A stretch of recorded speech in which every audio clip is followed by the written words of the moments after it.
Yes. Hello, everyone.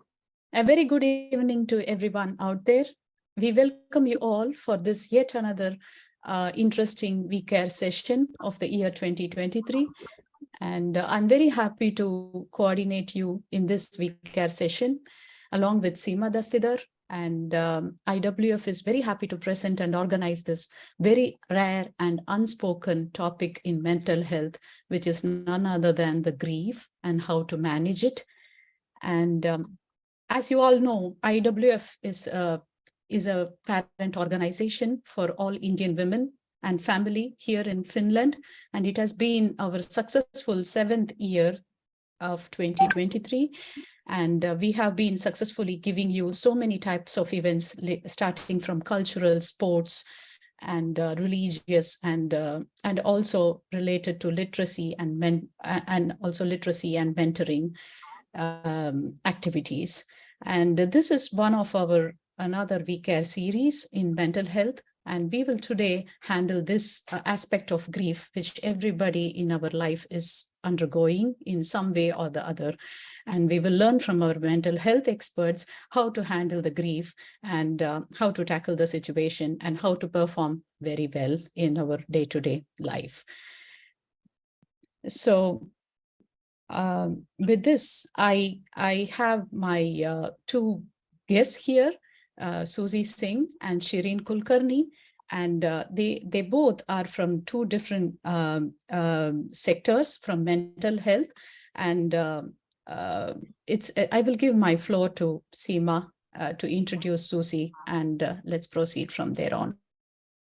Thank you, Renuka, for the great opening. And it's Seema here, and welcome Susie and Shirin. Thank you for being here as presenters. So Susie would be our first presenter, and she would be talking more on grief and grief circle management. Susie has over 3 decades of extensive clinical experience in multidisciplinary approaches related to several mental and emotional wellness topics, including grief, relationship disharmony, childhood wounding, trauma, depression, and forgiveness. She has helped raise awareness in India, Australia, Italy, Balkans, and America on several mental and emotional wellness topics through her innumerable talks, podcasts, articles, interviews, grief circles, workshops, and a very special mention about her book, international bestseller book, 7 Karma Codes. So that's great introduction, Susie. With this introduction topic to it, I have some questions. So the word grief itself is so intense, and it is each individual reacts to it differently based on the upbringing they have. They have diverse reactions to it. From your perspective, can you tell more about grief, and how to manage that? Yeah. Thank you so much, IWF, Renuka, Seema, for having me here today to share my experience and my thoughts with the fraternity present here. And I think grief it's a very, very central aspect of our lives, but one which has a great taboo because we all want to bury the idea of grief away. It scares us because it built into the idea of grief is some loss. And yet, if we are unprepared for it, then when it does visit us, it can really pull the rug from beneath our feet. And my attempt is to try and create more and more awareness, to try and provide support, relief, understanding, build awareness amongst people so that they are more resilient to dealing with their grief. Now, when we speak about grief, usually people associated the word with bereavement alone, which is the death of someone that you love dearly, maybe family, friends, colleagues, etc. But grief is really larger than that, and it has several faces. Any kind of loss, be it a loss in job, loss in employment, finances, it could be an accident, loss of well-being and health through sickness, loss of your own identity about who am I and do I really belong here? Sense of belonging is lost. There could be a loss of connections, people that we've had really good associations with. Siblings grow apart, relationships can become strained, or the relationship can break down with a very dear friend, or heartbreak. Any of these things, including also the loss of self-worth. Am I good enough? Am I worthy enough? After you've had some sort of defeat in a workplace, for example, if you've just recently lost a job, you can actually start wondering whether I'm good enough to go back and get employed again. So all of these things, including an empty nest when your children have flown the home and are finding their own lives, you can be struck with the feeling of grief, and the symptoms that are presented are very similar in differing shades to what you would experience if you'd lost a loved one. Today, I'd like to speak to this community about one specific thing, which I am sure each one of you are very familiar with, and people don't really see it as grief, but it is the grief of dislocation. When I say dislocation, what am I speaking about? It's about moving away from the homeland, moving away from your country, moving away from your roots. And it almost can feel like a plant has been uprooted from the soil it was planted in, it grew in, and now is taken and planted somewhere else. Now, in many cases, we see that such a plant can either have trouble finding its roots again. Some plants grow, but they don't thrive. And there are others that finally take strong roots, even in a foreign soil, and are able to thrive really well. That process of actually being able to find yourself is what I'd like to focus on. When this movement happens away from your homeland, and in many cases, I'm sure people move because either their husbands have found jobs overseas or they themselves have been required to move overseas, you can be struck with the affects of it, which is an alien landscape. So you start missing the familiar sights and sounds, smells of your native country. You miss the cultural norms, the celebrations, the way you meet people. Like when you're in India, maybe, everybody likes to hug each other, and there's a lot more warmth in the way we engage. If many of you, I'm sure, when you come back home and you're leaving a party, it takes 15 minutes for everybody to say bye. So those cultural affects are very different. Some countries, even, you don't look eye to eye. It's considered wrong. You have to have a different way of interacting, of meeting and greeting people. And you can start missing, oh my God, we used to do it this way. There could be climatic conditions. And we know in countries where there isn't enough sun, you can suffer from the seasonal affective disorder, which is the SAD, because there's less sun, there's less light, and you can get depressive because there's reduced serotonin, which is your happy hormone.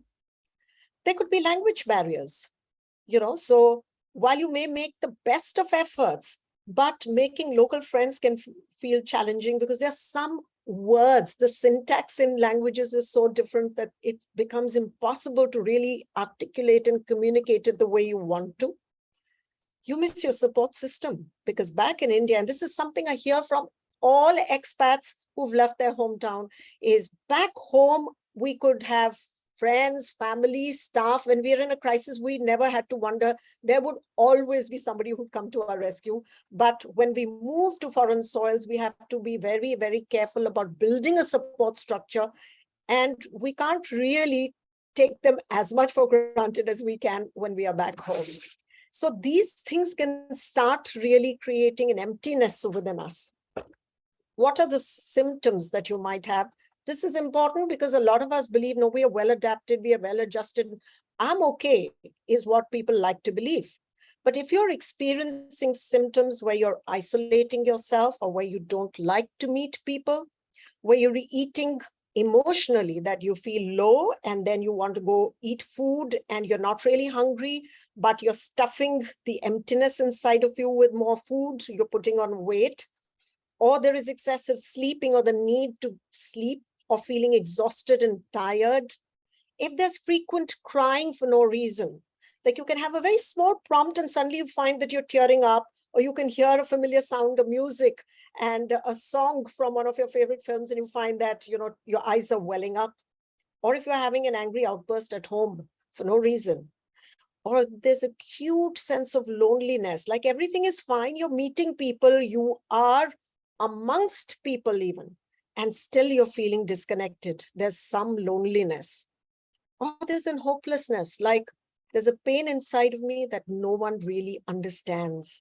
And that you've given up the hope that somebody could possibly even understand. And so you stop articulating it. You stop expressing it. You just bury it inside. There may be no enthusiasm for life. You might find that you are spending a lot of time having a negative overthinking, brooding, missing your home country in a very acute way. You can't really, it's like persistence. It's always something like a background in the back of your mind.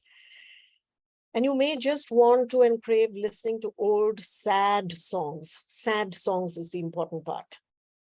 If any of these symptoms are familiar for you, if you seem to be experiencing them, there is a possibility that there is some repressed grief, something that's coming up for addressal, something that says, hey, I'm not feeling fine, and can you listen to me? These are symptomatic issues.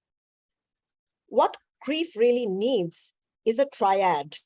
It needs your own self-work, being able to delve into your own mind to see how you can heal yourself. It needs a safe community or a village in which your story can be told. It can be received in a way which is non-judgmental, which is compassionate, which is caring, and which says, I'm there for you, I can support you. And it may need either a guru, a teacher, or teachings. And if it's acute, maybe a therapist or a counselor that you need to reach out to. And most of us avoid this, but taking help from a counselor is such an important factor, and it's no different from reaching out to a teacher in school when you're a young child. It's no different from going to a doctor if you have a stomachache. But because mental health is so taboo, a lot of us just think, oh no, I'm fine, I don't need this support. When it comes to self-help, what are the things that you can do? Of course, the issue stems from having lost your roots. So step one is establish some personal routines in the house itself. Structure makes you feel like you're being held safely. So give yourself that daily routine structure. Secondly, create feelings of homeland in your own home. Even if you just ritualize some kind of daily prayers, or putting on a bhajan at a certain time in the evening, some visual art that reminds you of back home, bright lights. Yellow lights are known to help you overcome the SAD, the affective disorder. Colors, bright colors, dance, and listen to Bollywood music, because what you're trying to do is really create your homeland in your own home. The third aspect is resonance with community. Community celebrations are a must, and I think IWF is doing a remarkable job, because I looked at your Facebook page and I can see how you're all really coming together and you are celebrating together, and I'm so glad that you have this community there. But in addition to this social community, if you can also create your own little circles of friends, people who have common interests, like wanting to do group meditations in your house, just get a group of 4 people over and say, okay, let's sit down and let's meditate, maybe on a full moon, Purnamashi meditation or something like that, on Shivratri, those kind of things. Or you can have a Vedanta study group, or you can just have some, reading books, spiritual books, and say, let's come together, meet once in a while, discuss a chapter, and then you can start feeling connected with your own community there. And it'll connect you back to your cultural roots if you're doing this. And the fourth aspect is now reaching out to the locals, which is your local community there, meeting with more Finnish people, connecting with other ethnicities, understanding their culture, looking at the opportunities that that country provides you, which you probably may not have had back in your homeland. Volunteering is a very, very powerful way. Just go and volunteer your activities, because starting work may not be very easy for very many people given the local rules, but volunteering is always welcome. And you could join some clubs or societies that allow you to mingle with people. So these are some of the ways in which you can do your self-work. But you also need a village to be able to share your grief. And what I started 2 years ago during COVID, I set up the grief circles, which we're currently running across the world. Of course, our timings have to suit, so it can only reach certain regions. The local group that I run from here, it's an online group, and it offers safe space for people to heal their grief so that no one ever needs to grieve alone on the planet. And that has been my vision. We are now into the 4th circle. By God's grace, we've been able to help many, many people with very severe grief of having lost their children and their, spouses, their parents, etc. Things that, losing your parents is something that each one of us has either experienced or will experience, and therefore it becomes so important to offer that support. And all of this support is something that we've tried to provide absolutely free of cost. In these meetings, what we do is we offer deep listening. We hold compassionate and non-judgmental space for people to be seen and heard, for them to tell their stories, and they're encouraged to tell their stories, because not everyone is, they can get very shut down with grief or very isolated, like I mentioned. We offer healing tools, techniques, activities. We've been doing art therapy. In these sessions, we've been doing sound therapy, dream interpretations, narrative reframing, and a whole host of other stuff. And people have found so much transformation. They've been able to find a new sense of identity. This is completely a free seva initiative. And our currency is offering selfless service, love and compassion to all. And if this community feels that you would like us to set up a chapter in Finland for you, then we would be delighted to do the same for you, to be able to help and support you in any way. I leave that entirely to all of you. If you feel the need, we'd be happy to do that and have someone, lead those circles. I am training grief doulas. One of the doulas, in fact, is the one rookie who actually put me in touch with IWF. And so we can have people that can come together and support all of you. So that is really my sharing for today. And if there are any questions anyone in the group would like to ask, I would be happy to answer them. Thank you so much, Susie. I think this was a great session. Let me quickly check if there are any questions from the group. Okay, so I at least don't see any questions related to this, but yes, I do have one question.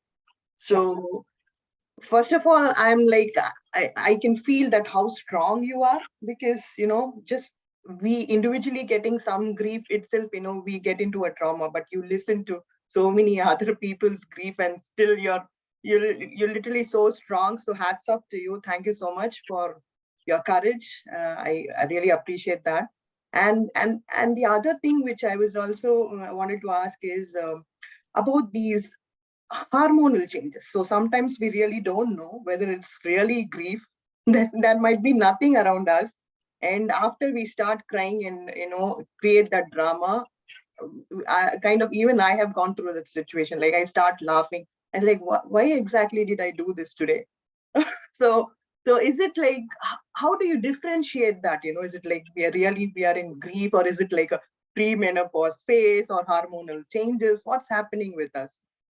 So we have to understand that even when our body is shifting and changing, and a woman is innately intuitive. So the grief that arises is she knows that she's not going to be productive any longer.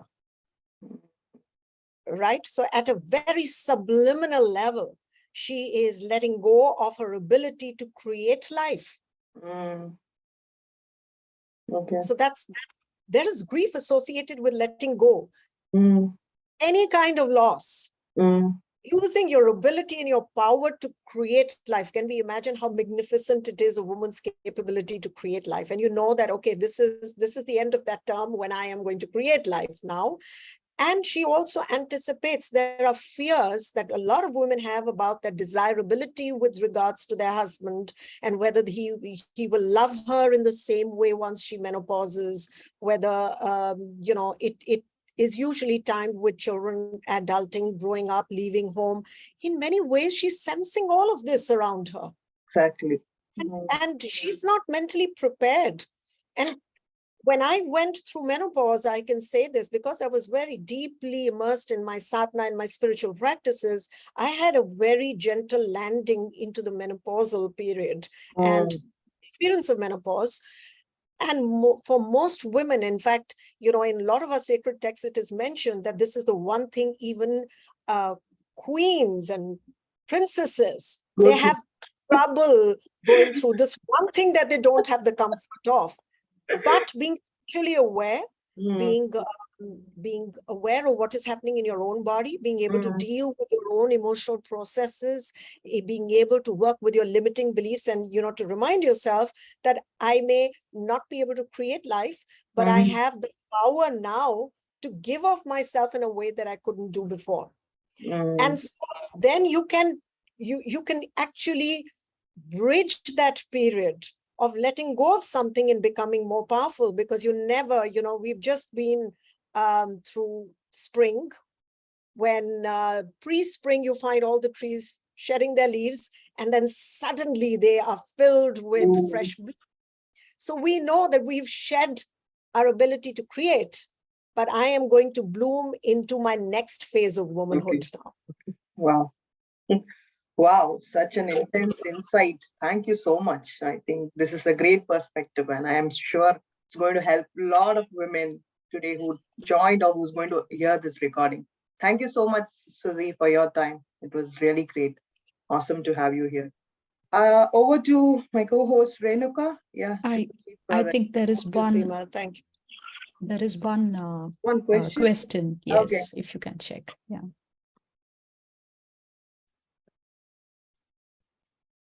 Okay.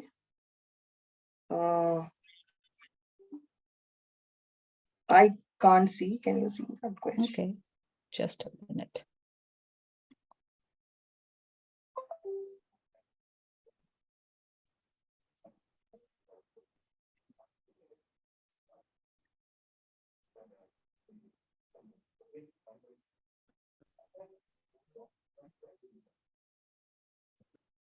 No. I couldn't either. Yeah. Yeah, I don't think so. Yeah.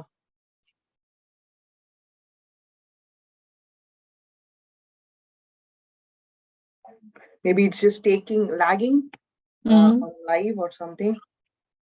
Okay. I see that there is one question. Do you have a time scale for the grief cycle management, or do you see it more as an organic thing?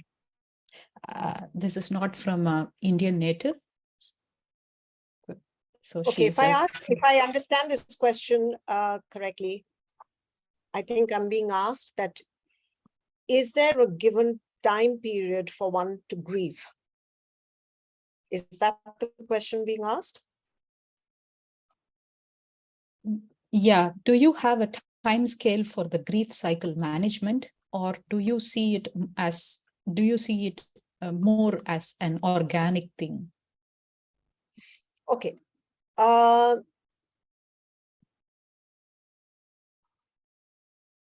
going to ask the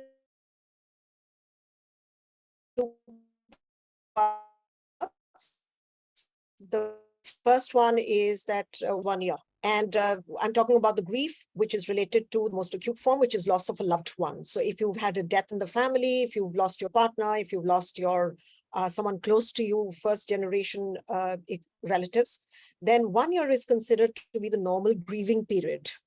And we've seen it in our cycles, in our grief circles also, that people are allowed to move from one circle to another. Each circle lasts only 4 months. But if they wish to join the successive one, they're free and welcome to join. Those who have joined 3 circles, which is really a period of 12 months, they come out blossoming. They come out with a new sense of identity. They've reinvented themselves, learned to live with the absence of the person that they have lost. And can it happen organically without the support of someone else? Mostly what we see is people get on with it. They get on with the idea of living their lives, but they repress their grief and they are not able to deal with it. So in the circles, what we've seen is there will be people who lost a parent, let's say 10 years ago, 15 years ago, even 20 years ago, and they've not had the opportunity to address it organically. And they're coming into these circles and realizing now that, oh my God, I have still not grieved my mother who I lost so many years ago. And so I think unless you have at least 2 out of those 3, which is you have your own inner work, you're very conscious about working with your grief and not suppressing it, and you had a village, which doesn't have to be a grief circle. It could be a strong community that you have. It could be like in the earlier times, we had a joint family system. We had family and friends who were supportive. Unfortunately, in today's day and age, we find once the death rituals are complete, the social support vanishes. So they may be around for a maximum of 2 weeks, but beyond that, people are not there to support you. So the village is lost. And that is why I wanted to bring this village alive for people, that even though your relatives have got busy or you don't have their support, you can still continue to come to a social community in which you can vent your grief, release it, process it, understand it, and let it go. So in a simple way, if I were to summarize that, organically, most people are unable to process their grief completely. Very, very true and very sensible. Yes. I hope Annie has got her answer.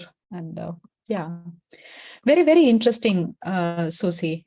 It was very interesting to hear. And many of us do not express ourselves. That's one big thing. And we think that hiding is something which is easy to do and which we don't want to express to others. But I think through IWF and via IWF, everybody can also get in touch with each and every other person as easily as it is, and also through other community places are there, especially with the Indian community organizations. Other organizations are also doing very good work.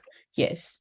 While the community is great when it comes to celebrations and when it comes to activities, grief is such a taboo subject that unless there is a place where everybody comes with their grief, people will not open up. Exactly. And that becomes the critical thing. There is so much hesitation. We want to be strong in front of our own family. Exactly. Where is the question of opening up in front of our social contacts or people who we are not really intimate with in that sense? We want to wear our mask. We want to wear the mask of, I'm okay, I'm doing fine, everything's fine. We plant a smile on our faces and go out into the world. When we come into a grief circle, people weep, they cry, and the whole community can weep together and it's okay. Because everybody is open to it. And everybody knows that this is the work we come here. We come here to cleanse ourselves. We come here to let go of our grief. And I'm not going to be judged. I'm not going to be seen like, oh my God, she doesn't have her act together, or why is she talking about these things?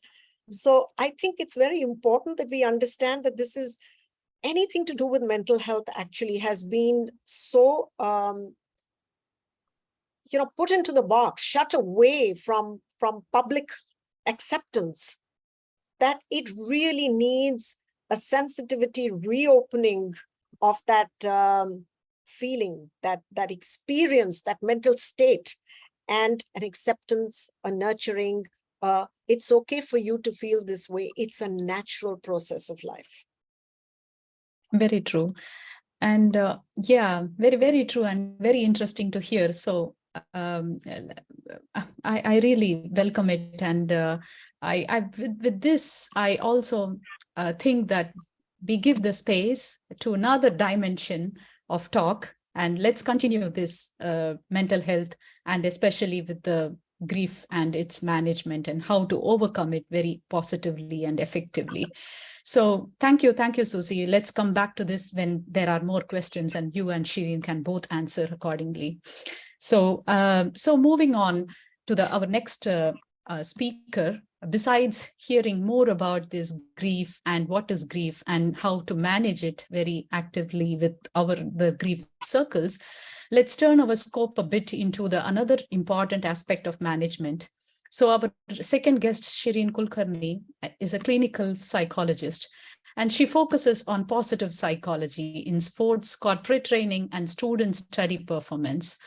She is the founder and research director of the Creative Education Council, CCE, Finland, and has made immense contribution in the field of creativity and in education and educational psychology. As an entrepreneur, researcher, author, and a speaker in Finland, Denmark, USA, UK, and Curacao. She is the recipient of Golden Women's Award in 2015 and University of Tampere Foundation's research grant. So I'm very happy because I know her a long year ago, and even now she's a very good friend of mine, and it's a very good pleasure for me to give the floor to her. And before she starts, I would like to say a very short thing about this practicing performance psychology as is a very, very great tool and a very great weapon for all of us, because we all are undergoing so much of pressure in day-to-day life, be it education, be it workplace, or be it even in our family space. And it's becoming very, very intense during the weekdays, and we all needed a burst out. And this positive psychology is such a great weapon, I would say personally. And let's hear more from her, what she wants to say and how she is handling this, especially this area of mental health and about the performance psychology and the grief management. Here you go, Shireen. Thank you so much. And greetings to all you, Renuka and Seema and Susie. It was really pleasure hearing you. So I'm so delighted to be here with all of you on this platform. And thank you, IWF, for inviting me here. And greetings to all my sisters who are listening to us. And I really appreciate this strong sisterhood when I see that these kinds of organizations working for women, and women cannot be separated from their families. So we always work, when we work with a woman, we work with a family. So you are actually working with a lot of families altogether. So that's so nice. Now we listen about one important aspect of our life and how to address it, and that is grief. So, but do we know, like, to address any emotion for that matter, we really first need to be aware of it. We need to be aware of what is that emotion, what are our emotions that we are carrying with us, what kind of things we are sharing with ourselves, like leave about others, but what we are talking to ourselves. Okay, so I would just quickly take you through that journey of knowing yourself. And I will be sharing my screen with you just in a moment. Yeah, I guess it's visible now. Yeah, so like you can see here, these are just my details. Like I'm doing this counseling services by the brand independent. So it's like for being independent and independent, like you have to depend in yourself, so within yourself. So that's why the name. So like the name of the session, I have given it like know yourself. So because most of the times why we are not aware of our emotions, because we don't know ourselves greatly. We often hear this thing like stop thinking about others and think about yourself, be yourself. But is it that simple? Is it really possible to be yourself? Okay, then let's discuss more about it. So if we want to be ourselves, there are certain hindrances, right? So what are these types of hurdles, or what type of things that are, they stop us from being ourselves. So can we make a list of these things? So if you want to, I want to give you one minute, and if you can make a list of what are the things that are stopping you from being yourself, and I would love to read your responses.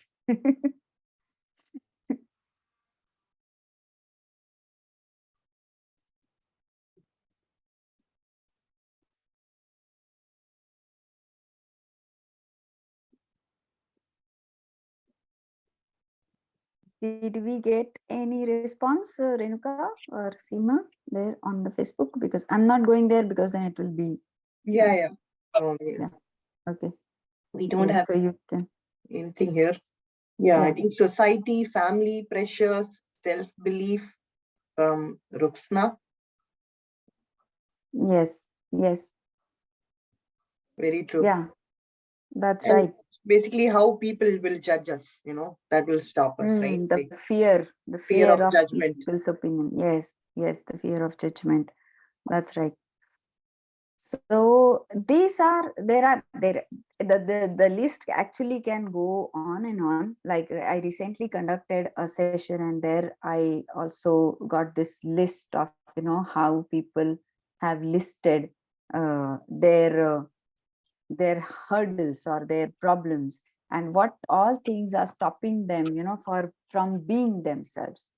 Okay, then, but what to do about it? So how to overcome these hurdles, or how to overcome these hindrances? So most of the time, when we are going through these hindrances, we can divide them in two parts, like, internal hurdles and outside external hurdles. So we sometimes, the external hurdles are things which we don't have any control on. We cannot control those things. Those are out of scope, out of our hands, and we can't do anything about it. Let's take a very good example of Finnish weather. We cannot do anything about that. So when it is October, November, December, then we all start feeling, very depressing. The dark is coming, and then the snow arrives later on, and then everything looks very gloomy. So this is something external. We can't control that. But then what we can do is that how to change our mood. That's what we can control. So that is something internal.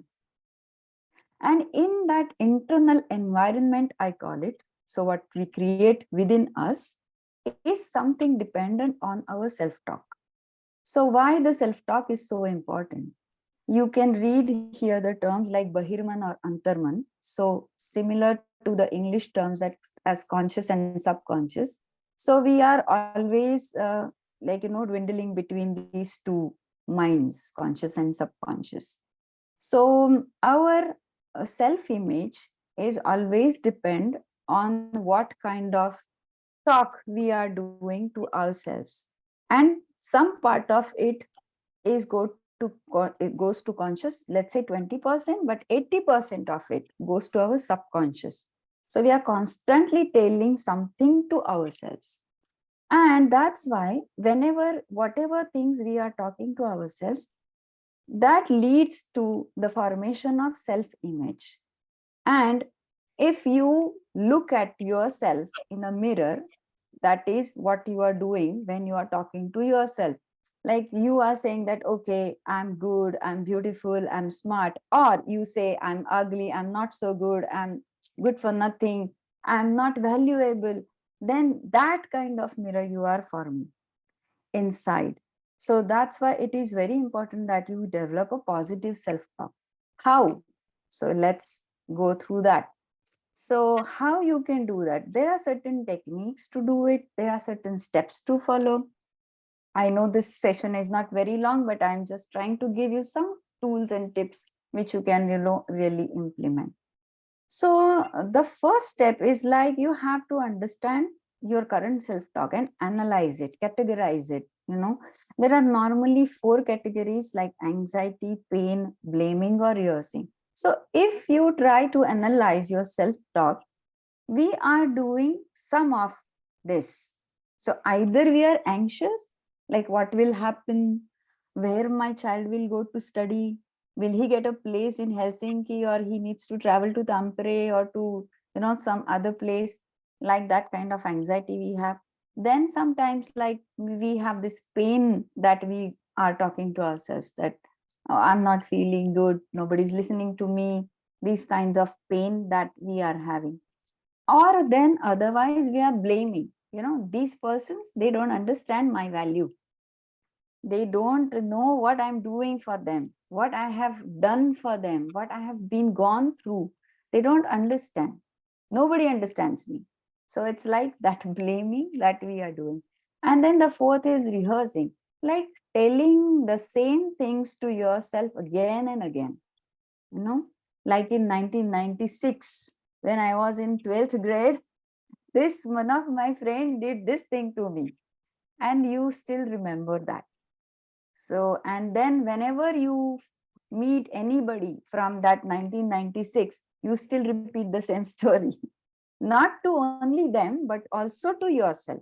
So it's like you are telling the same things again and again. Let it be with a friend, maybe a relative, maybe your children, maybe some significant other people in your life, or maybe not so significant people in your life. But you just keep on telling the same things to yourself again and again. So this is rehearsing. So now the first step is understand what you are talking to yourself.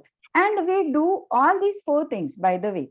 It's not that we will always be talking ourselves about anxiety or about pain, about blaming. We do all these things to ourselves. So whenever we are talking to ourselves, now we have to stop and, a moment of mindfulness and understand what is this going on. Is it anxiety, pain, blame, or rehearsing? Okay. So that happens. And then the next step, towards the positive self-talk is set your goal. So this is like, as Susie mentioned, like setting up a routine. So this is like set your goal. That's very crucial, because when you set a goal, it gives you a drive, to move towards that goal. So setting your goal is a must. And these goals should not be like a life goal. You cannot always set a life goal. But if you want to change your self-talk from negative to positive, then you can set up a very small goal which is achievable in near future. So, like for example, if you would like to pick up a goal, Renuka, what would you choose? Just pick up a goal, a small goal, set a small goal. I would run a marathon. Very good. So now when you set that kind of goal, then there comes the next process of achieving that goal. And that process is visualization. So let's say if you plan to run a marathon, so what all things you need to do to run a marathon? So you have to make a list of those things and then put that list into the method of visualization. So it's like you have set a particular goal, like particular event. So marathon is a kind of an event. So now you have to imagine that you are preparing for the marathon, you are running the marathon, and you have to think and visualize every possible detail. Like what type of clothes you will be wearing, what type of weather will be there during that time frame, and what type of shoes you would like to buy for those. So that everything you have to visualize and imagine that you have all those things in place. And then about your role. So what things you will be doing in that marathon.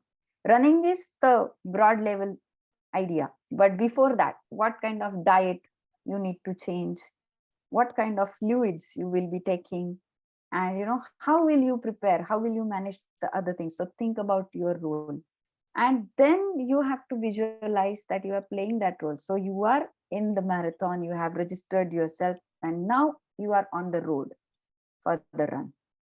And then you start running, and you have to visualize your success, that you have completed the marathon, and you are celebrating with your loved ones, because celebration, we always need people to celebrate with. We don't enjoy celebrating alone. So that's why we need people. So that's why we throw party, a success party. So similarly, before throwing a success party in real, you have to throw a success party in your mind that you are successful, you have won it, you have done it. So this is the step 3 when we are talking about, positive self-talk. So this gives you a lot of hope and lot of drive that you have something to look up. You have to reach at certain place. You have to achieve a certain thing. And as I said, it should not be it need not be a life goal, but it's something very simple that you want to achieve. Like maybe I was doing this kind of session with some teachers, and one of the teachers said that I would like to teach English to the 10th grade students. Such a simple goal, but yet very powerful, because that teacher was, kind of struggling with his self image that he cannot really teach the upper graders.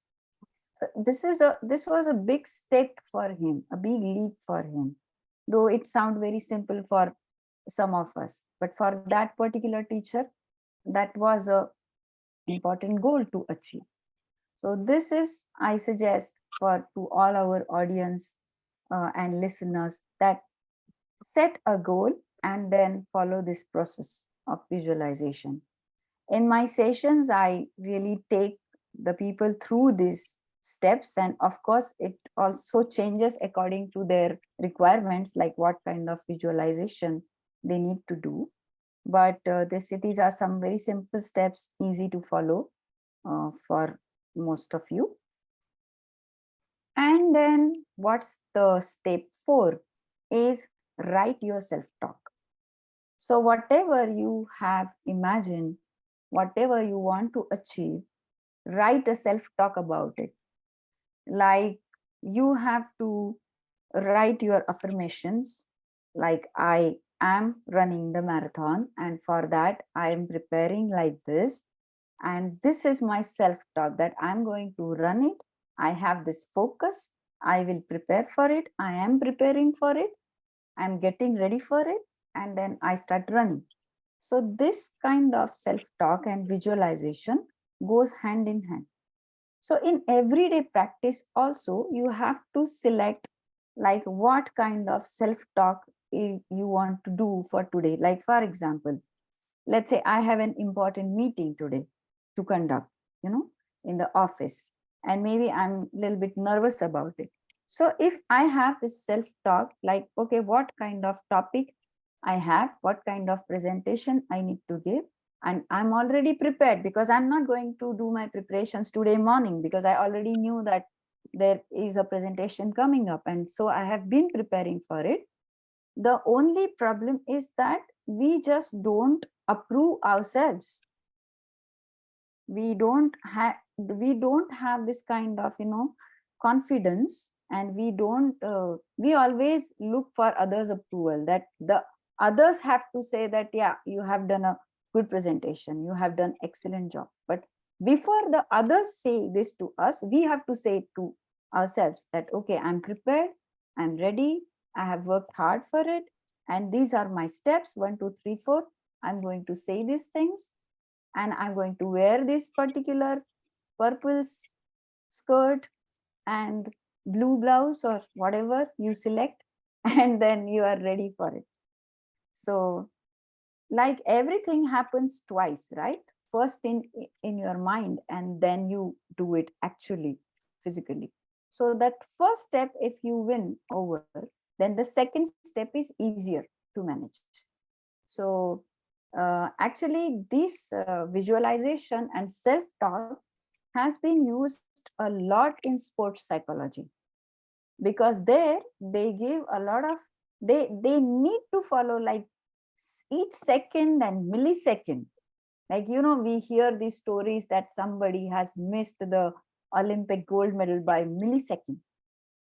So that's why it is very important for them to follow this kind of affirmations and self-talk and visualization.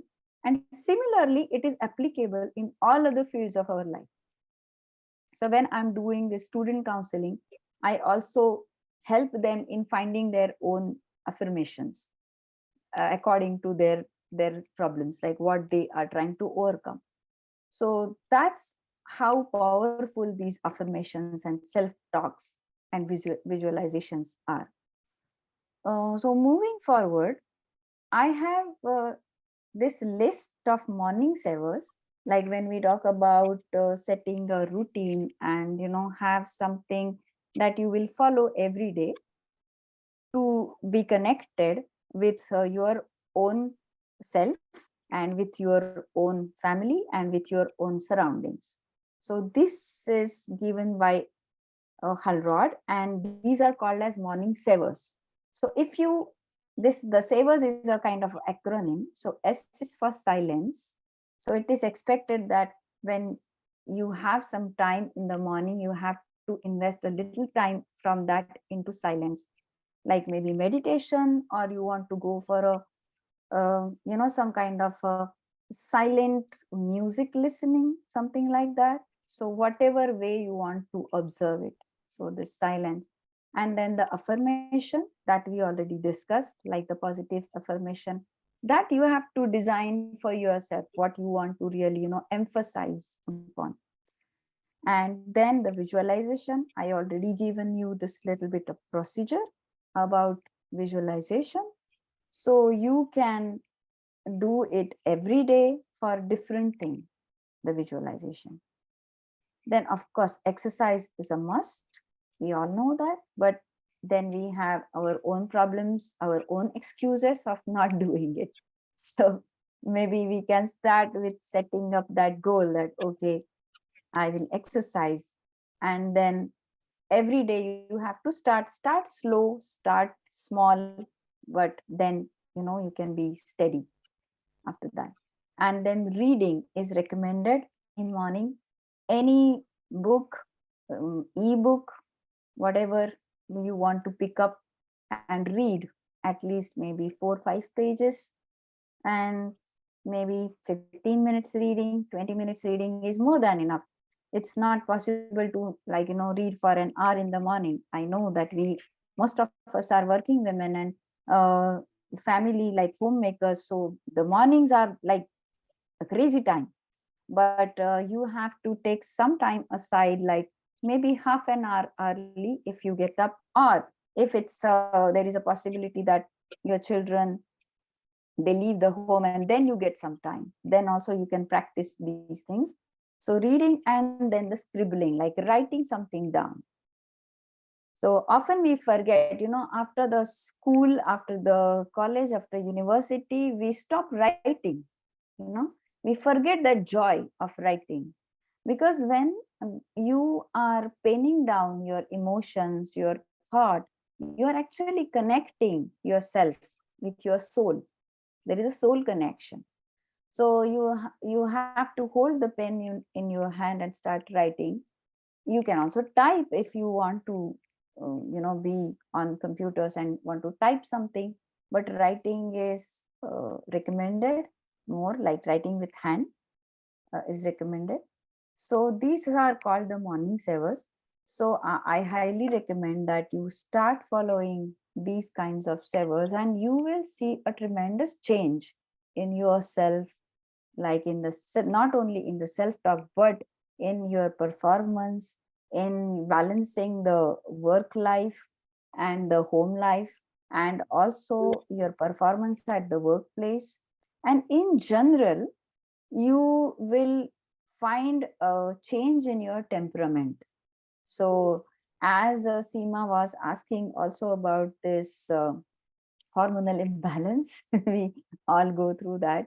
So if these kinds of savers we follow, then it will help us in dealing with that also. And as we all are going through a lot of changes in Finland, like I know like we have the seasonal changes, weather changes, employability is not an easy thing to find something in Finland. And then there are so many other things, like some of the things Susie already addressed, like we all are uprooted, and then we are now trying to find our roots here. So all these problems maybe we can start handling with this positive mindset.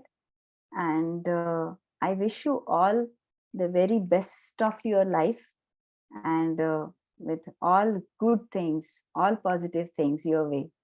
So thank you so much for inviting me here, and now I'm open for any questions.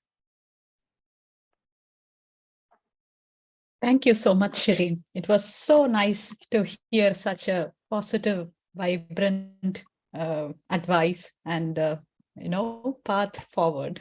And I think most of us will start doing some of these, if not all, I suppose. And yeah, let me check if I have any Yeah, there are questions. no questions. I just checked, but Okay.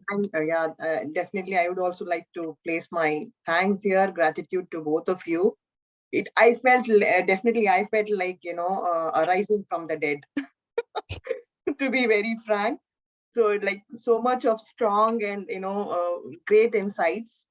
It's like from the word grief. So maybe so-called negative word grief can also be turned in such a positive way, such a positive approach. Is this so? It's so nice to hear from experts like you.